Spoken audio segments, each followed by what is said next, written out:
ISF যেখানে যেখানে প্রার্থী দেবে ভোট কেটে যদি বিজেপি আসে তার দায়ভার আইএসএফ নেবে, তৃণমূল যা শাস্তি দেবে মাথা পেতে মেনে নেবে। সে এগ্রিমেন্ট পেপারে মমতা ব্যানার্জিকে লিখে সই করতে হবে, তৃণমূল যেখানে যেখানে প্রার্থী দেবে ভোট কেটে যদি বিজেপি আসে তার দায়ভার তৃণমূলের উপরে বর্তাবে, আর আইএসএফ যা শাস্তি দেবে গণতান্ত্রিক প্রক্রিয়ায় তৃণমূলকে মেনে নিতে হবে। 2021 সালে নির্বাচন কি দেখিয়ে পার হয়েছিল?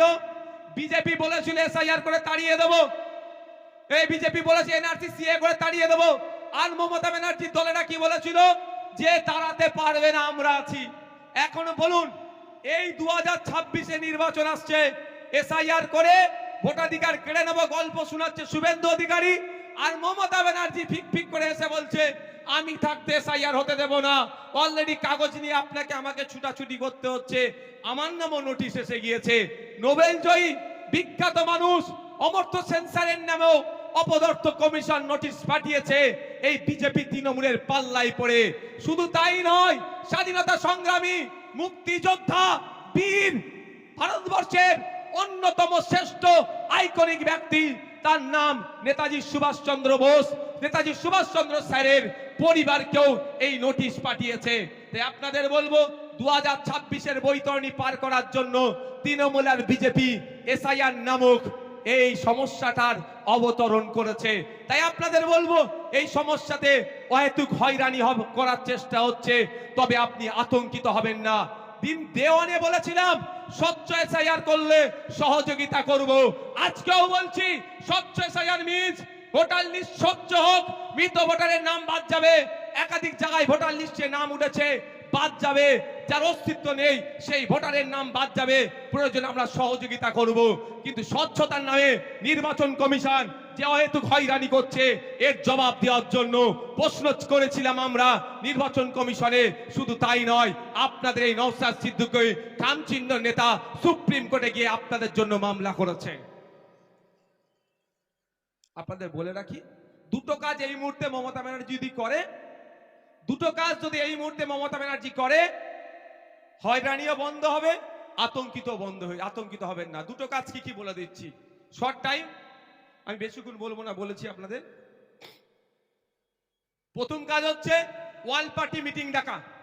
মমতা ব্যানার্জি ওয়াল পার্টি মিটিং ডাকুক, সমস্ত রাজনৈতিক দলের নেতাদেরকে ডাকুক, যে এই পরিস্থিতি বাংলার স্বাধীনতা সংগ্রামী পরিবার থেকে শুরু করে, পীর পরিবার থেকে শুরু করে, বিভিন্ন ধর্মীয় পরিবার থেকে শুরু করে, বিভিন্ন যাদের সামাজিক প্রভাব প্রতিপত্তি আছে, সব সমেত সাধারণ মানুষদেরকে অহেতুক হয়রানি হচ্ছে, এই হয়রানি বন্ধ আমাদের করতে হবে। অল পার্টি মিটিং ডাকা দরকার। কেমন অল পার্টি মিটিং আপনাদের জানিয়ে রাখি, বর্বর পাকিস্তানিরা যখন এসে পেহেলগাঁওতে আমাদের দেশের নাগরিককে খুন করলো, সেই সময় অল পার্টি মিটিং ভারত সরকার ডেকেছিল। সেই সময় কংগ্রেসের পক্ষ থেকে বলেছিল পাকিস্তানের বিরুদ্ধে অল আউট যাও, আমাদের কোনো অবজেকশন নাই। আজকে মমতা ব্যানার্জি যদি অল পার্টি মিটিং ডাকে, মমতা ব্যানার্জি ডাকে কেউ আসুক আর নাই আসুক, ইন্ডিয়ান সেকুলার ফ্রন্ট যাবে বাংলার নাগরিকদের সাথে, সেখানে গিয়ে বলবে স্বচ্ছতার সাথে যে কাজ পশ্চিম বাংলা সরকার করতে চাই আমরা প্রস্তুত আছি বাংলার মানুষের জন্য, করবে। তাহলে আপনি আতঙ্কিত মুক্ত হবেন তো ভাই? কিন্তু চাই না আপনি আতঙ্কিত মুক্ত হন মমতা ব্যানার্জির দলেরা, এরা চাই আপনি পেরেশানে থাকুন। আপনি পেরেশানে থাকলে প্রশ্ন করতে পারবেন না মাদ্রাসায় টিচার নেই কেন। আজকে দেখুন কলকাতায় গতকালকে খোঁজ নিয়ে দেখুন প্রায় 33 দিন এই ঠান্ডাতে তারা পড়ে আছে, আনএডেড টিচার গুলো। এমএসকেএসএস কে টিচারদের সম্মানিকটা ঠিকঠাক পাচ্ছে না, মাদ্রাসায় 10,000 শূন্য পদ হয়ে গেছে, পরিকাঠামো ধ্বংস হয়ে গেছে, স্কুলে টিচার নাই, হাই স্কুলে টিচার নাই, শিক্ষার পরিকাঠামো ধ্বংস হয়ে গেছে। আপনি এটা প্রশ্ন করবেন না এসআইআর এর কাগজ নিয়ে ছুটাছুটি করবেন? এই ছুটাছুটি করার জন্য আপনাকে এই পদক্ষেপগুলো গ্রহণ করছে না। দ্বিতীয় হচ্ছে বিধানসভায় নিন্দা প্রস্তাব পাস করানো হোক, বিধানসভায় নিন্দা প্রস্তাব পাস করানো হোক।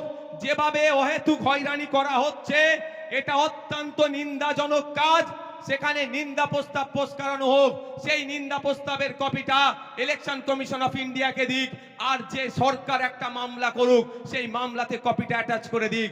নিশ্চিতভাবে সুপ্রিম কোর্ট এটার প্রতি বিবেচনা করবে, কারণ বিধানসভার মধ্যে নিন্দা প্রস্তাব পাস করানো মানে পুরো পশ্চিম বাংলার মানুষ এটাকে নিন্দা করছে, এই অহেতুক হয়রানিকে। এটা করবে মমতা ব্যানার্জি সরকার?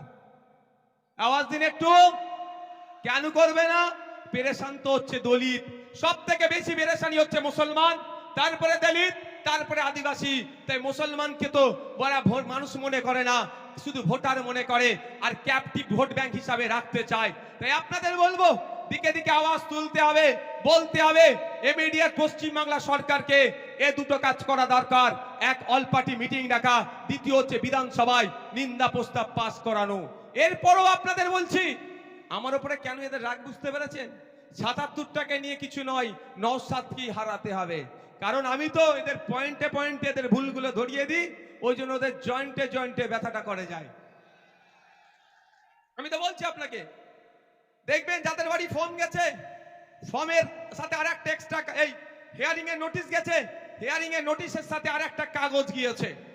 সেই হিয়ারিং এর নোটিশের সাথে একটা যে কাগজ গিয়েছে, সেখানে 13টা ডকুমেন্টসের কথা বলা হচ্ছে।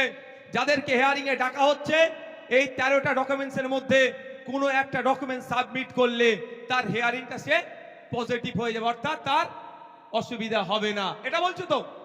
আচ্ছা, আমরা এই এসআইআর নিয়ে এত দুটো মেনলি সমস্যার সম্মুখীন হতে হচ্ছে আমাদের। একটা, টাইম লস হচ্ছে, দাঁড়াতে হচ্ছে, অব্যবস্থা। ওখানে এই গেটের ওখান থেকে সরে যাও, তো এই গেটের ওখান থেকে সরে যাও, গেট থেকে সরে যাও, দেখতে পাচ্ছ না? এই সবার উপরে উঠে বসুন, নিচে বসুন, না বসুন। দুটো জিনিস হচ্ছে তো ভাই, একটা কি আমার অযথা টাইম দিতে হচ্ছে, ওখানে অব্যবস্থা, ওখানে ঠিকঠাক ব্যবস্থা আমরা পাচ্ছি না, ঘন্টার পর ঘন্টা লাইনে গিয়ে দাঁড়াতে হচ্ছে। দ্বিতীয় হচ্ছে আমি আতঙ্কিত, তাই তো ভাই, যে আমার কি হবে। কিন্তু এই 13টা ডকুমেন্টসের মধ্যে যদি কারো একটা ডকুমেন্টস থাকে, সে আতঙ্ক মুক্ত। আমি ঠিক কথা বলছি তো ভাই? আমি ভাই আতঙ্কিত নই আমার হাতে নোটিশ পাঠিয়েছে বলে। কেন বলুন তো? আর্টিকেল 326, আমার ভোটদানের স্বাধীনতা। 18 বছরের ঊর্ধ্বে হলে আমি ভোট দিতে পারবো, আমি ভারতীয় নাগরিক। আমার এটা কেউ কেড়ে নিতে পারবে না। কারো আশীর্বাদে যেমন কেউ অন্যায় ভাবে রাখতে পারবে না, কারো অভিশাপে কেউ অন্যায় ভাবে কেড়ে নিতে পারবে না। যাক, আমি আপনাদের বলি, এই নোটিশের 6 নম্বর পয়েন্টটা দেখুন কি লেখা আছে। 6 নম্বর বলা হচ্ছে, রাজ্যের উপযুক্ত কর্তৃপক্ষ প্রদত্ত স্থায়ী বসবাসের প্রমাণপত্র বা শংসাপত্র, অর্থাৎ পশ্চিমবাংলা সরকার তার কর্তৃপক্ষকে দিয়ে আপনার হাতে যদি রেসিডেন্স সার্টিফিকেট তুলে দেয়, তাহলে আপনি হিয়ারিং এর নোটিশে গিয়ে ওটা দিলেই আপনি হিয়ারিং, আপনার কোনো আর চিন্তার কারণ থাকবে না। কিন্তু সরকার একবারও এটা দেবে বলেছে? একবারও বলেছে যে তোমরা হয়রানি হয়ে না, তোমরা আতঙ্কিত হয়ে না, আমি তোমাদের সরকার, যে আমি তোমাদের ব্যবস্থা করে দেবো। তাই আপনাদের বলি, আপনারা 2021 সালে অনেকে ভাঙড় ছাড়া, অনেকে কি হবে না হবে ভেবে ভোট দিবার ইচ্ছা গেলেও ভোট দেননি। কিন্তু আপনাদের বলছি, আজকে যদি এটা সংযুক্ত মোর্চার সরকার চলতো, তাহলে এই হয়রানি হতো না। তারপরেও যদি হয়রানি করার চেষ্টা করত, আমরা বাড়িতে বাড়িতে এই রেসিডেন্স সার্টিফিকেটটা তৈরি করে পৌঁছে দিতাম। বাড়িতে থাকো, তোমার বাড়িতে আমরা কাগজ পৌঁছে দেবো।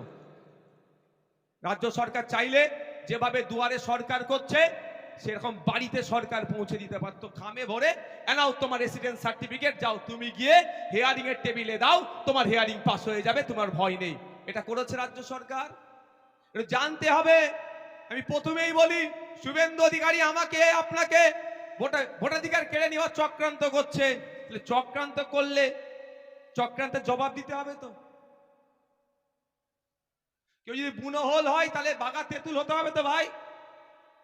তো বাঘা তেঁতুলের ভূমিকা দেখতে পাচ্ছি না। তারপরে চলে আসুন 10 নম্বর পয়েন্টে বলছে, রাজ্য স্থানীয় কর্তৃপক্ষের দ্বারা তৈরি পারিবারিক রেজিস্টার।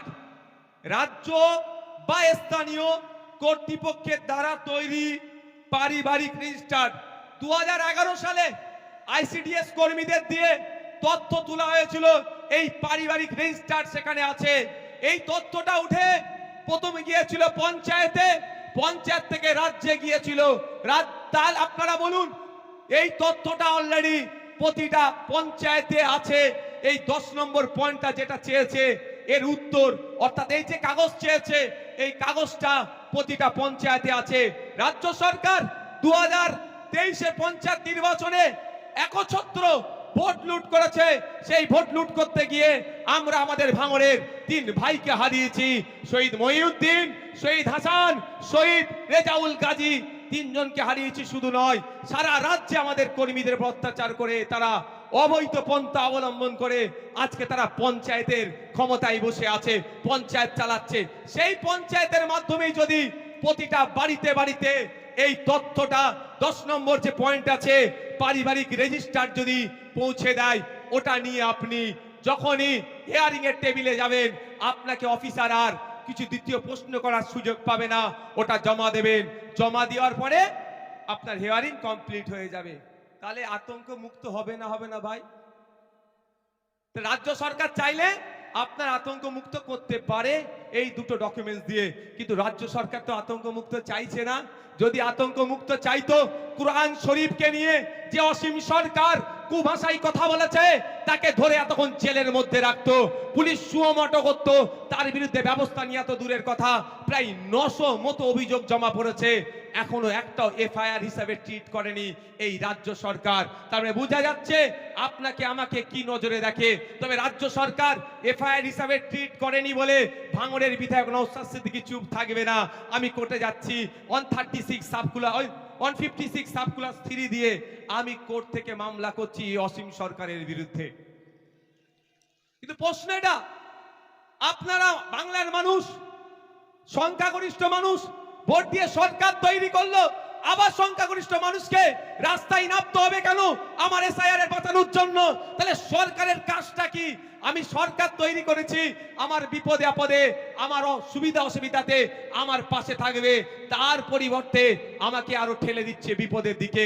তাই আপনাদের বলবো, আসলেই কি তৃণমূল কংগ্রেস, আসলেই কি তৃণমূল কংগ্রেস এসআইআর থেকে আপনাদের নিস্তার দেবে মনে হচ্ছে? ওয়াকাফ খেয়েছে জানেন তো নাকি?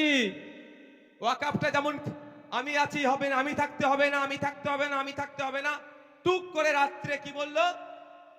ওয়াকাফ মেনে নিল, এটাও মিলিয়ে নেবেন। এসআইআর উনি বেঁচে থাকতে হবেন না বলছেন, বলতে বলতে শেষ দিন আপনাকে তো ডুবিয়ে দিতে পারে। তাই বলছি আপনাদের, আপনার লড়াই আপনাকে লড়ে নিতে হবে, আমার লড়াই আমাদেরকে লড়ে নিতে হবে। তাই ওদের কথা, মমতা ব্যানার্জির কথাই ভরসা করে লাভ হবে না, আমাদেরকে আওয়াজ তুলতে হবে যে ইমিডিয়েট যে পঞ্চায়েতে পারিবারিক রেজিস্টার যে সার্টিফিকেট আছে সেইগুলো যাদের নামে হেয়ারিং এসছে, তাই হেয়ারিং এর অলরেডি সুপ্রিম কোর্ট অর্ডার দিয়েছে, যাদেরকে হেয়ারিং ইস্যু করা হচ্ছে তাদের লিস্ট কি করো, পাবলিশ করো। সেই লিস্ট দেখে দেখে পঞ্চায়েতেই পাবলিশ করার কথা বলা হয়েছে, প্রতিটা পঞ্চায়েতে সেই লিস্ট দেখে পাবলিশ করে আমাকে পাবলিশ যেটা হবে আমার বাড়িতে কাগজ পৌঁছে দেওয়া হোক। এই আওয়াজটা আমরা তুলবো তো নাকি গো? তুলতে হবে তো নাকি? ঝিম মেরে গেলে হবে? আর 5 মিনিট বলবো, অসুবিধা আছে? আর এনার্জি আছে? কাদের এনার্জি আছে আরেকবার দেখি তো। এনার্জি আছে তো? এনার্জি আছে তো? ফুল এনার্জি আছে? আর 5 মিনিট বলবো। মমতা ব্যানার্জি এই মুহূর্তে পশ্চিম বাংলার মুসলমানদেরকে সব থেকে বড় যে অভিশাপটা দিয়েছে তার নাম হচ্ছে ওবিসি নতুন সার্টিফিকেট। মমতা ব্যানার্জি প্রতিনিয়ত, তার দল বাঁচছেনি, প্রতিনিয়ত মুসলমান দলিত আদিবাসীদেরকে এক একটা করে অভিশাপ উপহার দেয়। তাই মুসলমান এখন সব থেকে বড় অভিশাপ যেটা পেয়েছে সেটার নাম হচ্ছে ওবিসি সার্টিফিকেট। এই ওবিসি সার্টিফিকেট নাম কা অস্তে থাকবে, ছিঁড়ে ফেলে দেওয়া, বাড়িতে রেখে দেওয়া আর সার্টিফিকেট রাখা একই হবে। কারণ কলে কৌশলে মুসলমানদের শুধু নাম কাস্তে সার্টিফিকেটটা রাখতে চাইছে।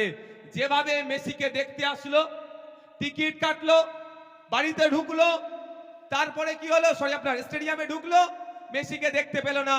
আপনার হাতে সার্টিফিকেট থাকবে, ফর্ম ফিল আপ করবেন, পরীক্ষায় বসবেন, রিটেনে পাস করবেন, ভাইভাতে গিয়ে ভাইবার পরে যখন লিস্ট বার হবে আপনি সংরক্ষিত কোটায় আর চাকরি পাবেন না।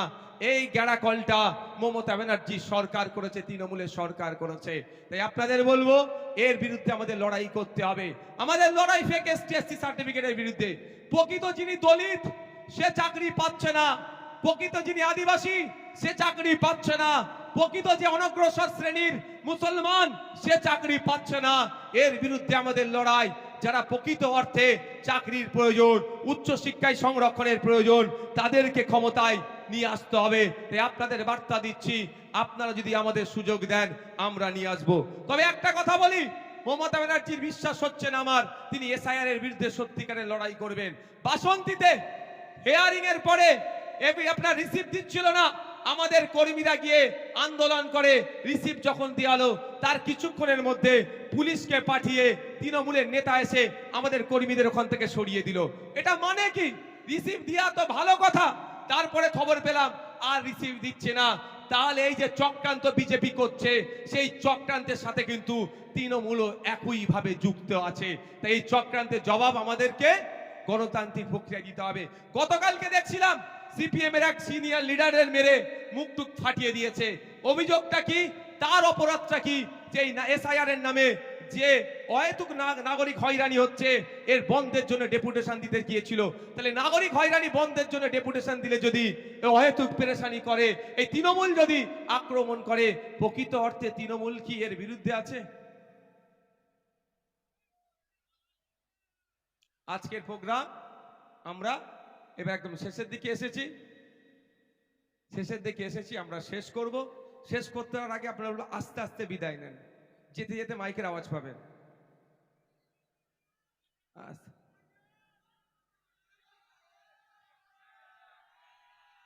আস্তে আস্তে বিদায় নেন।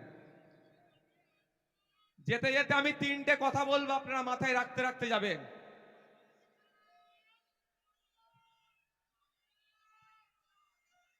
তিনটে কথা বলবো, মাথায় রাখতে রাখতে যাবেন। প্রথম কথা, আমি আবারও বলছি, প্রতিটা স্টেজ থেকে বলছি, আজকেও বলছি, আপনার ছেলে মেয়েগুলোকে উচ্চশিক্ষায় শিক্ষিত করুন। বাইট উধার দেন, ইধার নেই, সব বাইরে যাবে, সব ওই পারে, এখানে কেউ আসবে না, বাইট এখানে না। প্রতিটা ছেলে মেয়েকে উচ্চশিক্ষায় শিক্ষিত করুন। একবেলা খেতে পাবেন না, তাহলে অসুবিধা নাই। ভলেন্টিয়ার যারা আছেন,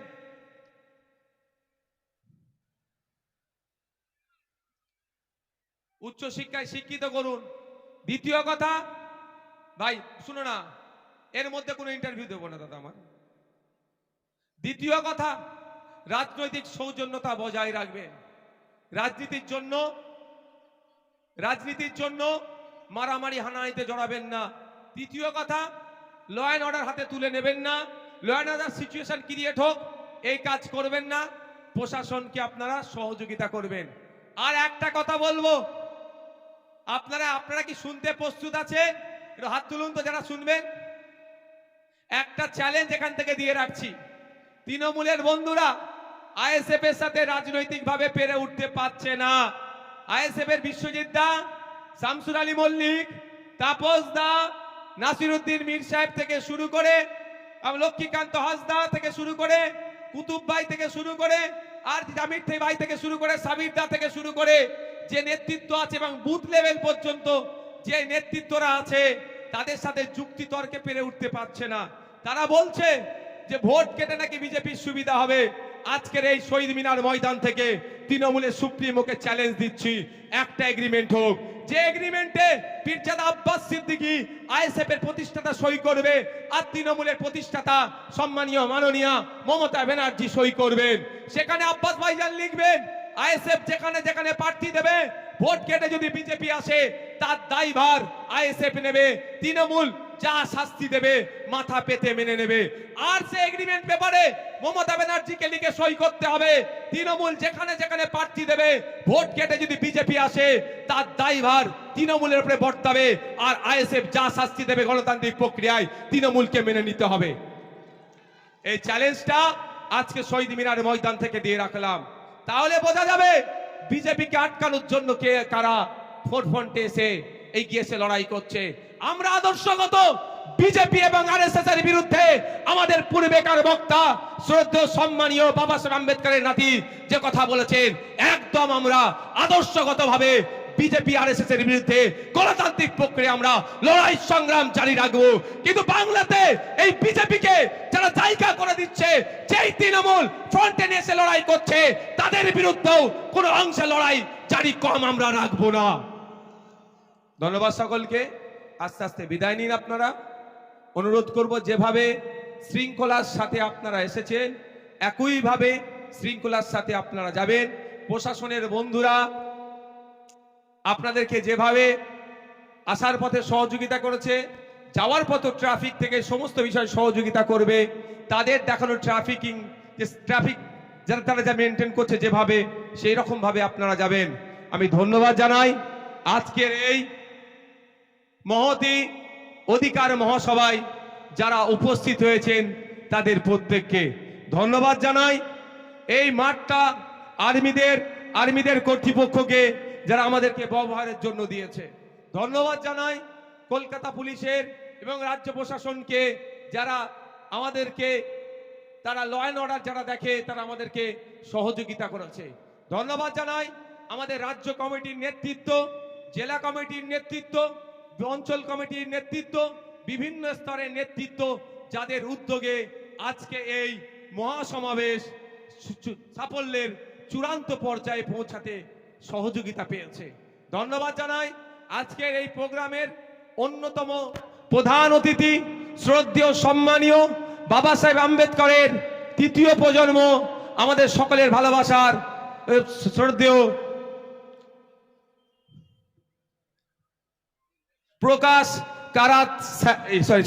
প্রকাশ আম্বেদকর মহাশয়কে ধন্যবাদ জানাই। মিডিয়ার বন্ধুদের যাদের সহযোগিতায়, যাদের